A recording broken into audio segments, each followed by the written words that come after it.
Bovinos de la cría al engorde, aspectos claves en la monetización.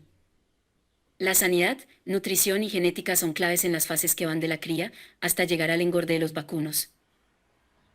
En contextos complicados, empresas y productores ganaderos encuentran salidas ingeniosas para afrontar los vaivenes climáticos y económicos que incluyen la sanidad, nutrición y genética, en fin, un modelo inteligente que marca tendencias en todos los eslabones de la cadena cárnica. La actividad ganadera especializada en la cría actualmente no se basa solamente en el porcentaje de preñez, ya que ha cobrado mucha importancia a los pesos al momento del destete, que es al final el objetivo principal de este negocio. Actualmente existe información en materia nutrigenómica, en otras palabras se pueden tomar decisiones, como qué genes se deben apagar y cuáles encender para obtener mejores respuestas en el tema de nutrición vacuna, tales como los minerales y energía que tienen incidencia directa en la etapa de pubertad, y en los toros el tema del marmorio.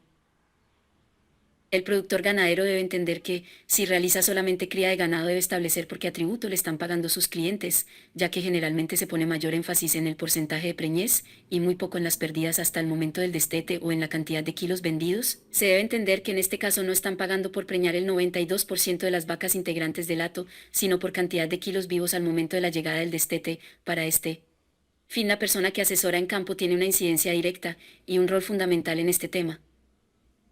En este contexto se destaca el creep feeding, que es una herramienta que consiste en la suplementación diferencial del ternero al pie de la vaca, donde el ternero, además de consumir la leche materna y el forraje del potrero, recibe algún tipo de suplementación en su alimentación.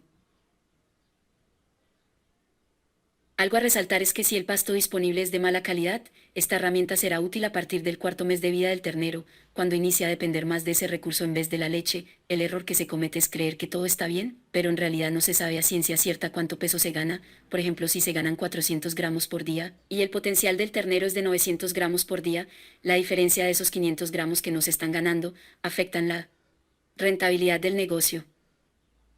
Los productores ganaderos también vienen de años trabajando en la concentración de las preñeces por medio de sanidades adecuadas y nutrición, en un trabajo llevado a cabo por el INTA, una con el 100% de las preñeces acumuladas en los primeros 70 días de servicio, y otro con un corrimiento de las mismas hacia los 90 días. El resultado fue que no hubo diferencia en los pesos vivos al momento de la faena, donde sí las hubo diferencias fue en la edad, que bajó de 21 a 19 meses en concreto. Los hijos de preñeces tempranas se terminaron 2 meses antes, y eso económicamente es muy importante. Al momento de anticipar la faena, conservando el mismo peso, ayuda también al medio ambiente, ya que se reducen las emisiones de gases de efecto invernadero. Es de resaltar que no es un factor que se pueda monetizar por el momento, pero se obtienen muchos beneficios.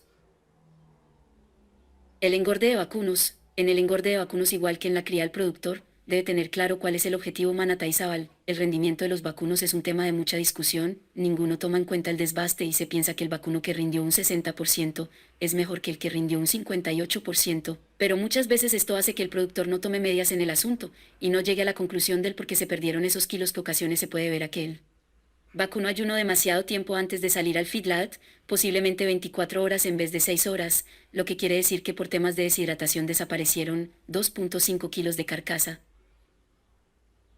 La ganadería ha presentado grandes avances en temas de alimentación, gracias a la presencia de comederos automáticos, y esto gracias a los costos altos del maíz y a las mejoras de las instalaciones. Otro aspecto que entró en debate es del por qué se obtienen variaciones en la conversión, si era por la utilización de maíz partido o entero, cuando la causa era que la mitad del maíz era tirada fuera o desaprovechada. Otro tema es que la conversión alimenticia se calcula con el alimento entregado y no el consumido, dividido por la ganancia de peso ganada por el vacuno. Parece algo muy básico. La observación y lectura del comedero es lo más importante en el feedlot, y cada día se está haciendo de mejor forma.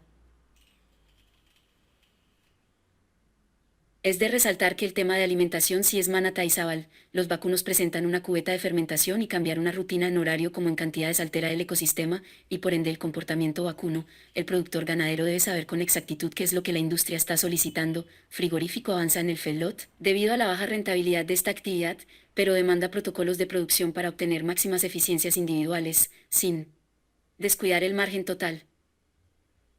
Algunas empresas exportadoras solicitan la ruta hacia el mejor novillo, observan el estado corporal de los vacunos, nutrición antes del destete, ya que demandan una recría definida para limitar el tema de engrasamiento, terminación de 120, 150 días o más a solicitud del cliente. También se define el uso de granos con el objetivo de maximizar el tema de fermentación, húmedos o combinados, lo que se adiciona al monitoreo de la conversión por proveedor.